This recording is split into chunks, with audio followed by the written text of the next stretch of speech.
काला साया। यूं तो बनारस घाट अपनी खूबसूरती के लिए बहुत प्रचलित है, पर घाट के किनारे कई राज लिए बैठे हैं। ये कहानी शुरू होती है बनारस के घाट के पास बने ममता निवास से, जहां प्रिया लाल जोड़े में ममता के घर उसकी बहू बनकर आती है। आओ आओ बहू, घर को अपने पैरों से पवित्र करो। ममता घर की दहलीज पार कर ही रही होती है कि अचानक एक बहुत गंदी सी बास पूरे घर में फैल जाती है।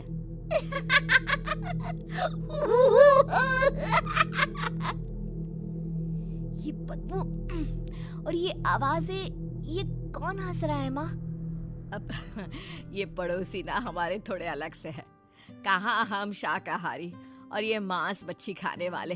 छोड़, तू ध्यान मत दे और गृह प्रवेश कर। और हाँ बहू, अपनी सास की एक बात हमेशा याद रखना, इन पड़ोसियों से तो कभी बात नहीं करेगी। अच्छे लोग नहीं है ये। अपनी सास की ये बात मानेगी ना बेटा? हाँ माँ, जो आपकी मर्जी, मैं उनसे बात नहीं करूंगी। अगले दिन प्रिया अपनी पहली रसोई बनाने रसोई घर में जाती है। ये छोकी बात तो नाक में जा रही है। एक काम करती हूँ, खिड़की खोल देती हूँ। प्रिया खिड़की खोलने जाती है। इतने जाले, लगता है इस खिड़की को कभी खोला ही नहीं गया। पर ऐसा क्यों? ओह, नॉन वेज की स्मेल आती होगी ना। 2 मिनट के लिए खोल लेती हूँ, फिर बंद कर दूंगी। प्रिया खिड़की खोलती है। खिड़की खोलते ही उसकी नजर सामने वाले घर की खिड़की पर पड़ती है, जहाँ एक लड़की खड़ी होती है। हाथों में मेहंदी, लाल रंग की साड़ी, बिल्कुल सजी धजी, मानो प्रिया की तरह ही वो भी नई नवेली बहू हो। वो प्रिया को देखकर मुस्कुराती है। हे भगवान, माँ ने तो इनसे बात करने को मना किया था। प्रिया फौरन ही खिड़की बंद कर देती है और तवे पर चढ़े रोटी की ओर देखने लगती है, पर वहाँ रोटी न होकर मछली पड़ी होती है। ये क्या? पहली ही रसोई में इतनी बड़ी गलती!